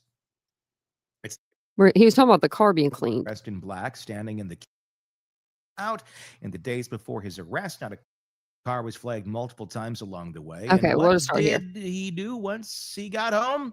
He cleaned it Sorry about that. I pushed the meticulously. button. According to sources close to the investigation, Kohberger was seen scrubbing his Elantra inside and out in the days before his arrest. Not a quick wash, a winter grime removal, an inch-by-inch deep clean, allegedly wearing surgical gloves. That wasn't the only time the gloves came out.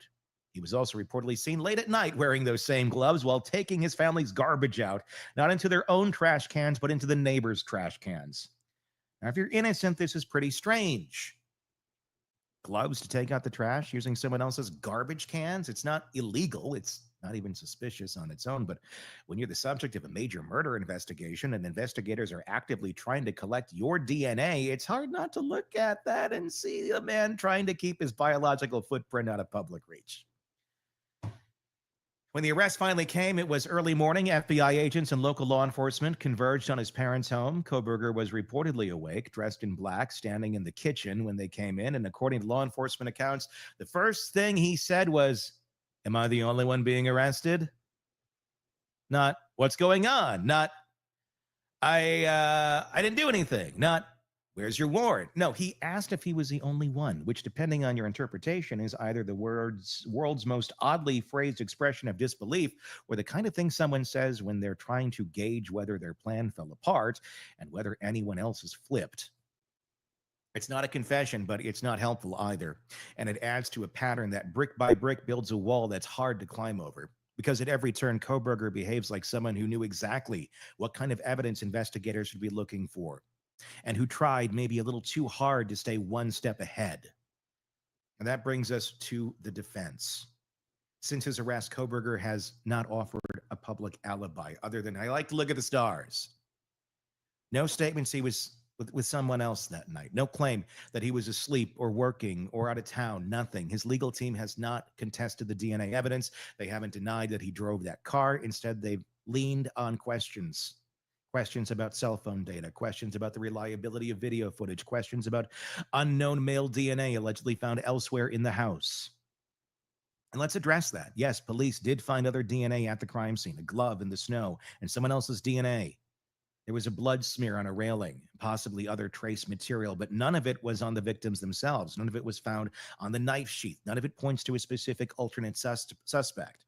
The defense can argue that the presence of unknown DNA in a party house opens the door to doubt. But here's the problem. In a college house with frequent guests, shared living spaces, and overlapping social circles, you'd expect random DNA to show up. The standard isn't whether other DNA just exists. It's whether that DNA is relevant to the murders. And so far, there's no indication it is. It was foggy the night of the murders. One with Kohberger's DNA on the snap. The defense hasn't challenged that, not publicly, not in court filings yet. They haven't alleged lab contamination, haven't accused the police of planting evidence, haven't pointed to an alternate source. And that silence is deafening, because if you're trying to create reasonable doubt, you'd think that one piece of physical evidence that directly connects your client to the crime scene would be the first thing you attack.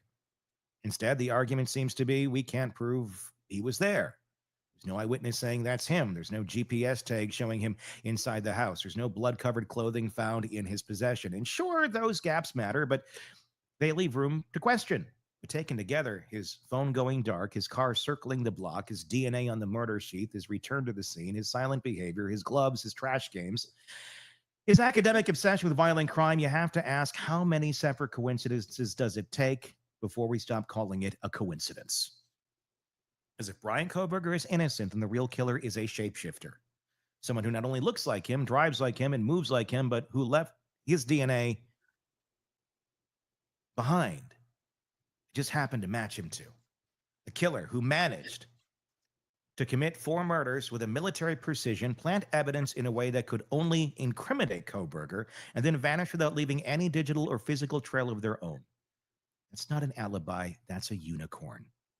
When the best version of innocence you can come up with requires that level of fantasy, when every observable action lines up more cleanly with guilt than with confusion or fear or shock, you have to wonder how long we're going to pretend the facts don't speak for themselves.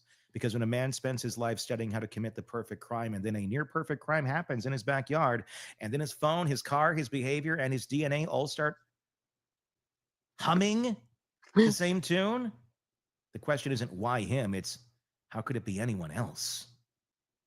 What do you think? Let me know in the comments section on YouTube. If you're listening to the podcast, please check out our YouTube channel, Hidden Killers with Tony Bruschi. And tell me what you think there. Press subscribe wherever you're listening to the podcast. And please hit subscribe on YouTube too, so people know we exist. We do greatly, greatly appreciate that. And like I said, leave the comments there. Let me get his video link again. Because we've listened to him before, I believe, on a podcast, or I was going to play his podcast and then I didn't. Maybe that's what it was, but I can't remember. But this is the video. And then you could always go to the video, of course, and, subscribe to his channel. Yeah, this is the end of it. As well. Right here. My name is Tony Bruce. He's just saying his name and stuff at the end. Yeah, they have more. So we even heard, and I don't know how true it is come from Steve, but because Steve Gonzalez sometimes he says something, he'll tell you he says something out of pocket. But what was I gonna say?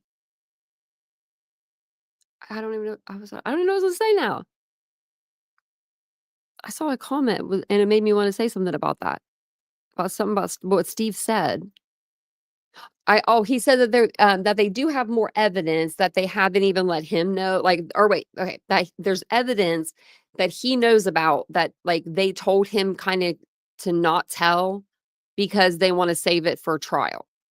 So, there's more than what we have. So, hey, Wandering Orphan, look at that, number 92. Come on now, we can get to 100. We've got 151 people in here. Give a girl a like. Actually, if you hated it, give it a dislike. You know what I mean? Just it's engagement. It's engagement. But I don't like dislikes, so don't do that. That's not fun. That's not fun. We could, put them on some kind of a maybe a do not trust list. Squeaky wheel. We could do that. So I'll let the poll go for a couple more minutes and I'll chit chat with you guys because that's really all I have for you guys. Oh wait, we could go through this. Let's see.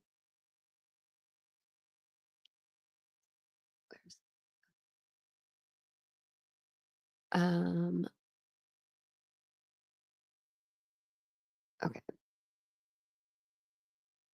I'm gonna read these to you. Actually, let me do this. There we go. Okay. 28-year-old Bryan Kohberger had relapsed into drug use. This is a person. This is what they think happened to Bryan Kohberger, or why Bryan Kohberger is innocent.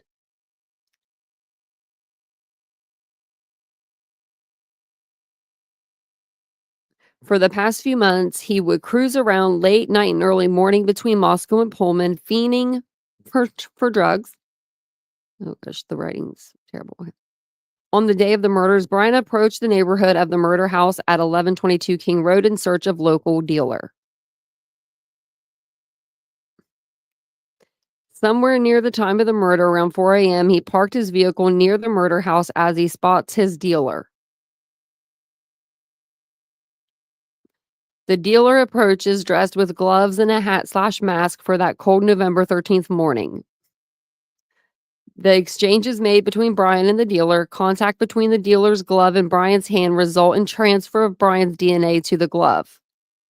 Bryan speeds away, likely high on drugs, roaming around, eventually looking for another larger exchange between Pullman and Moscow. The dealer enters the murder house to finish some business. So he's saying the drug dealer was there to meet Bryan, and then all of a sudden was like, I'm going to go kill 4 people in this house. For reasons unknown, bad drug deal debt, enraged and high on his own stash, the dealer murders the 4 occupants of the house. This is his story, not my story. Make that clear. The weapon used was a USMC knife or a K-bar knife, but yeah. In the struggle with the victims, the dealer turned killer loses the sheath, transferring just a bit of Bryan's DNA previously smeared on his glove to the sheath button. Oh, good golly. The killer leaves the house and dashes away into the night on foot. On foot. Where's he going?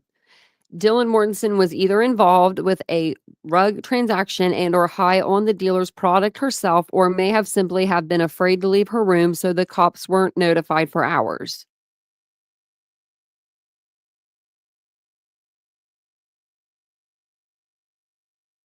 I don't know if there's more.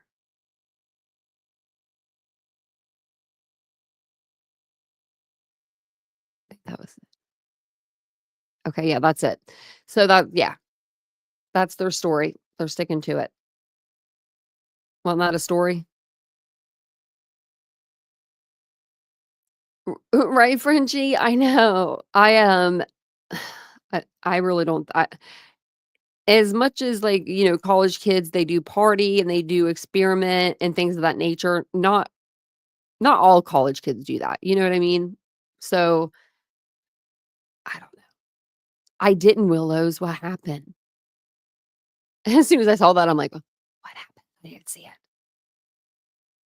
I did get this sweatshirt today. It looks like something my dad would have worn. I don't drink, but it's a Budweiser sweatshirt. But it had an eagle on it and it said Budweiser and it just reminded me of my dad. Vince was like, you don't even drink. I'm like, I know. I'm getting it anyway. Hey, Kaylee. They had a great grade point average. They were all on the dean's list. I think they said Maddie made the dean's list every semester. Oh, thanks, Jeff. It's a Sony. That's all I know.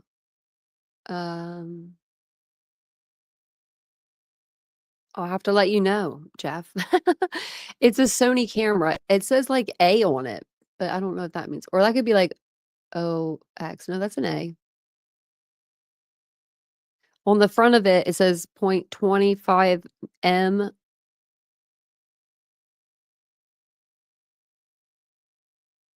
I don't know. It doesn't give me like an extra name. So Kohberger's next to, let's look really quick. I forget actually. They had a secret meeting today. And let me go to the case thing. But they had a secret, or not today, sorry, the 5th. On the 5th they did. They had a little secret meeting, but there was no documents that have come out yet. I thought maybe the judge would release a transcription or whatever happened at court, maybe he would decide like, oh, this isn't worth sealing. We don't need to seal all of this, redact some and bring it out, but they haven't done that yet. So maybe they will in the next few days. I'm hoping that they do. But it says here, okay,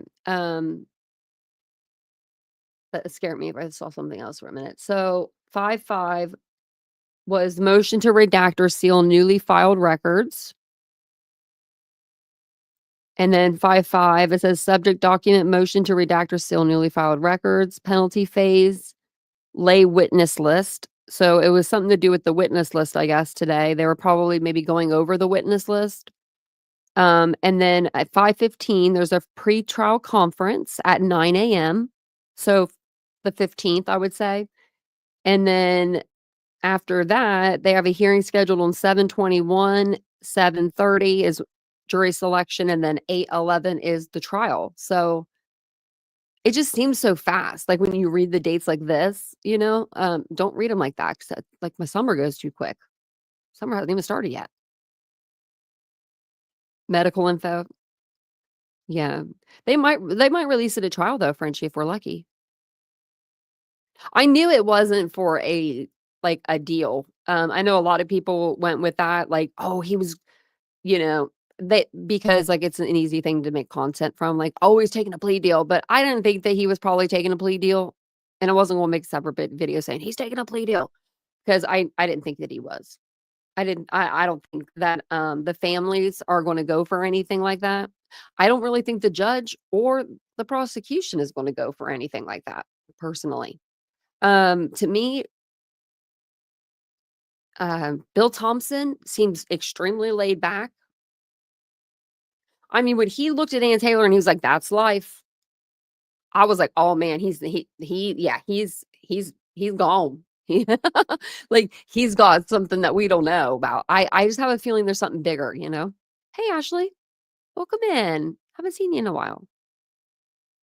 Yeah, they won't offer him a plea, I don't think. He would have to,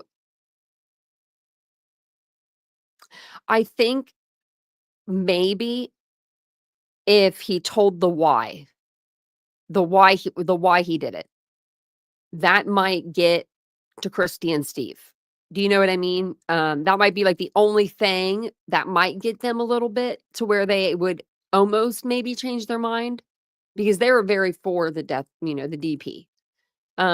But I think if he came out and said, well, I'll tell you the why and what exactly happened and what they said, if they said anything, I don't know. Because, when you're a parent, you might want to know everything. And that, you know what I mean? That might be something that you want to know. Pete, that's so funny. Where was Tanel? I figured this title would get her in here in a heartbeat.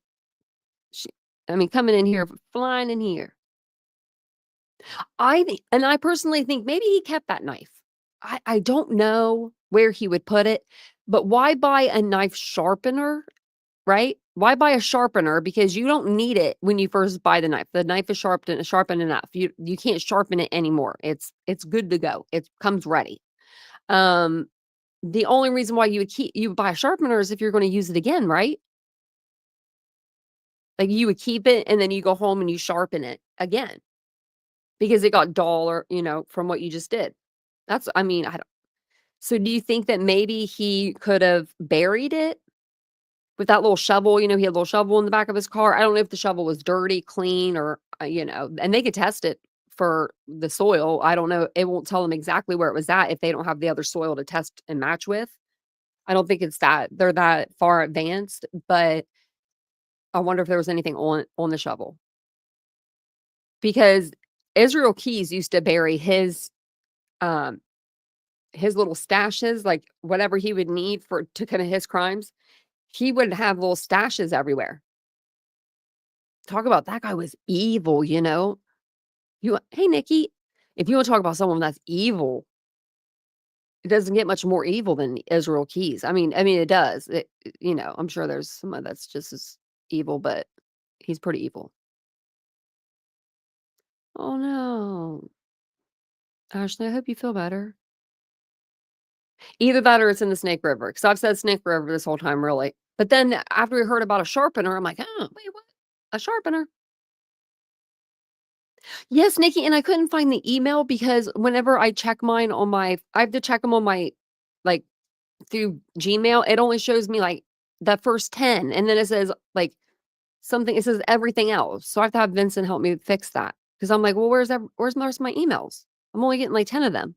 And I must have gotten, like, your email and then, like, 10 stupid, like, trash emails. No one really ever emails me. Like, like, junk mail. Because I want to see the pictures. I want to see that. Actually, maybe if I could do it on my phone. I didn't think about that.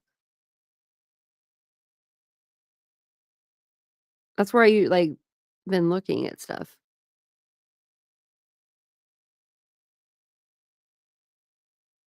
I don't see it. I don't think I got them.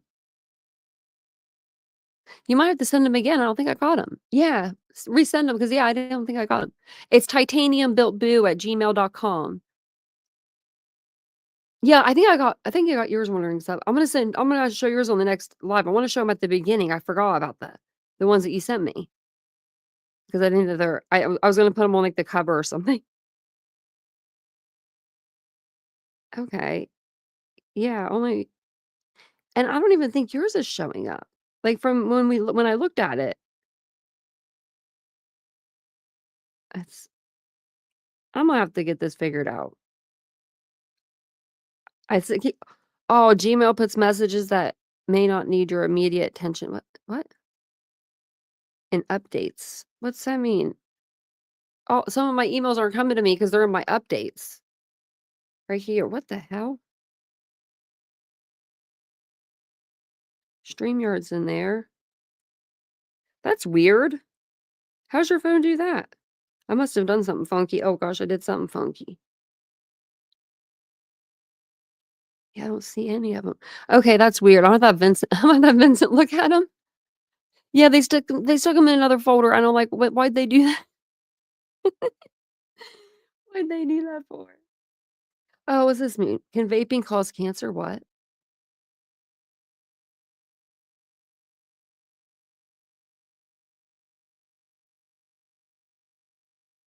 Oh, I don't know. Not giving me a quick answer. Is a heart attack a painful death? How is someone going to answer that if they're dead? I don't even know what side is this. What side am I on? What side is this? Quora Digest. Don't know why I'm there. It just was like something that popped up on my email.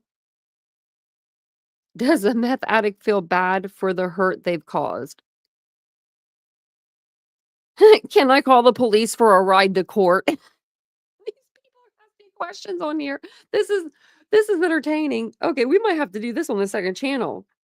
Okay, so on my second channel, I'm thinking about doing like subscriber stories, like your funniest or your most embarrassing story. And I don't say your name, like it'll be totally anonymous. Everything will be, totally anonymous. But I thought it would be just really funny to have like a channel and like have like a segment where I could go through and just like, tell everyone's and like talk about if you want to like send in your story about like your most like, your funniest thing that's happened to you, your most embarrassing story. I thought that would be kind of fun and funny to read for you guys. Because then, I'm trying to get the second channel over there hyped up. What do you need me to type? Reality God Aries. Is Aries the best human on the planet? Yes. I mean, I think so, Aries. I think so. Oh, the trail does hurt more than a heart attack sometimes. Yeah, probably. I don't know. Never had a heart attack. I don't ever want to. That's like one thing that scares the hell out of me is something with my heart. But if you guys don't mind, hit the like button. That's all I really have for you guys for tonight. I really appreciate you guys hanging out with me, talking to me after the live. If you guys don't mind, subscribe to the channel. We're so close to hitting 20,000 subscribers. I've been saying that I'm going to take like a little break, like a day or two off, but I'm just really waiting until I hit 20,000. I feel like I'm going to take a break this week. I say that every week, like, and then I never do. So, I'll have to take a break once we hit 20,000. So if you want to subscribe to the channel because we want me to have a break, right? It's probably been 6 months or so since I've taken a day off. So I still didn't get it yet. I'm gonna have to look on my computer or something or see if Vincent can help me fix this. Am I on the right one? Oh, I'm not even on the right one. Let's see if I do it updates. Inbox, all messages, maybe. It might take it a minute to come through because I'm still on a message from 1025.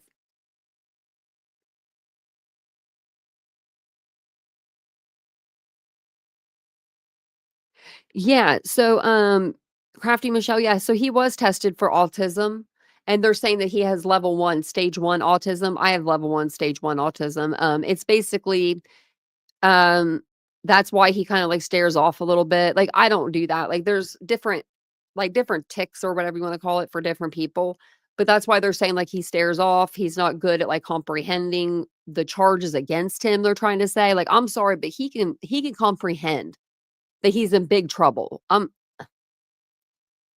You know what I mean? You just know. But they're not bringing it in.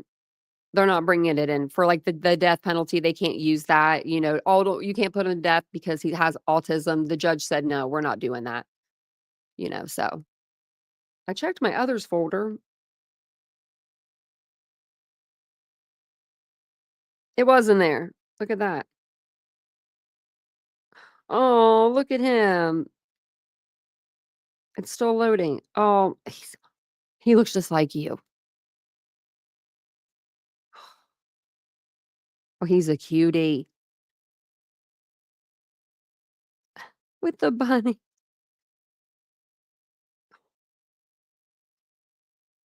Oh, with the bunny ears. Oh, he's cute. You did such a good you did such a good job with him. Yeah, PhD didn't really matter, did it? I did get yours wondering orphan. That's weird that it didn't come back up. I bet it's in here. What's this? Oh, never mind. I thought that was like actually something. What's this? I think everyone's emails have been going into my spam and I didn't even know it. Okay, if anyone's contacted me, I don't know what that is, but I'll have to look in my spam folder tomorrow. What is this? It's all like marketing. What's this?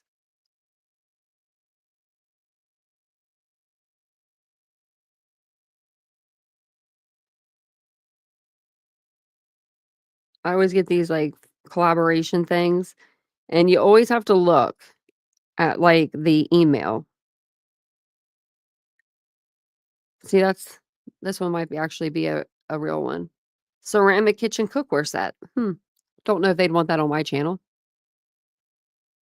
I think I will take a day off soon. Yeah, I'm going to I want to do something like this summer. I want to go out. I want to go camping or something, but we're not really the camping type. You know what I mean? We tried that one time and the dogs had to sleep in the tent with us. We thought they would sleep outside, like right outside the tent, because we were at a campground. We were right in front of my brother's camper. So it was like, we felt safe doing that. And our dogs are nuts. So, well, they don't, one's back here passed out, but they usually are pretty nuts. um, so when we did that, they were like, nope, we're coming in the tent. And we got a 2-person tent. I don't know why we didn't get a bigger tent. I mean, this thing was so small. But, I don't know, it was small. So but I would like to do one of those, it's so expensive. We wouldn't be able to do it probably, but you can do those things where you, like, stay on top of the trees. It's like $300 a night. It's really expensive, but it's, like, all glass, and they're, like, domes, and you can see, like you're, like, up in the trees. So all you see is, like, trees. I think that would be cool. Glamping, see, I could do that, Ishi. We thought about maybe renting a van and doing, like, van life or trying, you know what I mean? Like, do that for like a week or something. I think that would be so much fun. Like just to travel wherever we wanted to for a week or two. Wish we could keep it for like a month. That'd be nice. Like a whole month of traveling. But hopefully we go out to California this year because Vincent should see his mom. That's usually what we do in August, September. So I need to start saving.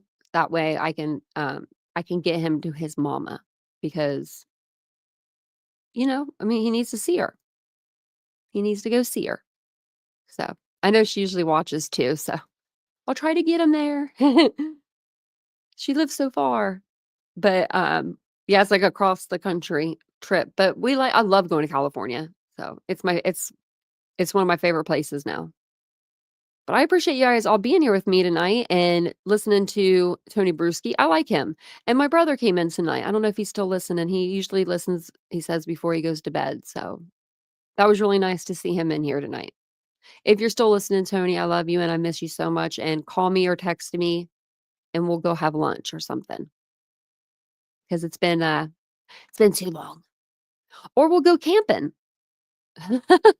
Go camping. I loved going camping. We took the dogs down to like the creek because my brother had like this like area that you could go down behind his camper. He made it real nice and you could go to the creek. So that would be fun. Yeah, it was nice to have my brother in here. I don't have a lot of family. It's like just me and him, really. So it was nice to see him. So let me end the poll. We have, as of now, do you think Bryan Kohberger is guilty? 63% said yes, 24% said no. Okay, 63% said yes, 23% said no, 12% not sure. So 94 votes. Thank you guys for voting. Thank you for liking the video. Thank you for helping me try to get to my goal tonight on the top of the goal things, I appreciate that. Thank you for being a member for 18 months, Naomi. Machachi, thank you for the 99 cents and the $1.99. I appreciate that. And Ishi, thank you for gifting 5 memberships. Tomorrow during the afternoon, me and Ishi are going to do a live. If she still wants to do it tomorrow, we will do it around like 1 or 2. Just get a hold of me and text me or something in the morning. Let me know if you want to still do it and I'll make the thumbnail. But I'll make the thumbnail and then I'll post it on the community tab. That way you guys could all see it, but it'll be on the second channel and it'll be it'll be fun. It'll be so much fun. I think it'll be a good time. And I got a new outfit I think I'm going to wear. Let's see, actually. It'll probably not be to watch. Tomorrow it'll be cold and rainy. Wednesday, tomorrow's Wednesday, 71. Okay, that's not bad. 23% said no. But thank you guys for being here. I'll see you guys all tomorrow. If I don't, have a wonderful day. Hopefully you guys, I will see you. But if not, have a wonderful day. Don't forget to subscribe, hit the like, share the video, all the good things. And I'll see you guys all tomorrow. Bye, guys.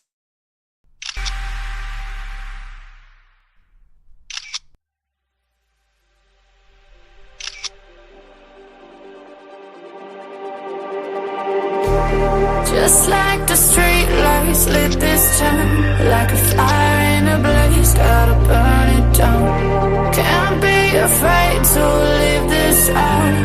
We got this far, don't know how. I see danger in eyes. They know we'll burn down the night. Coming just like the sunrise. You know that we gonna let it out. Tonight, we're gonna let it out. Tonight, we're gonna let it out. Just like the sunrise, we're gonna let it out.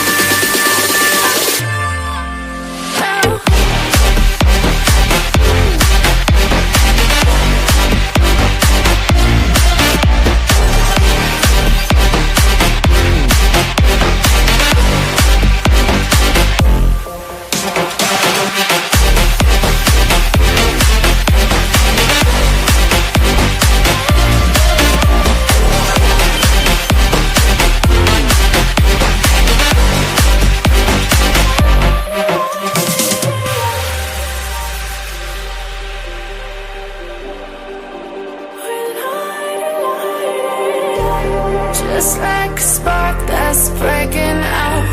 Can't make a stop, can't turn back now.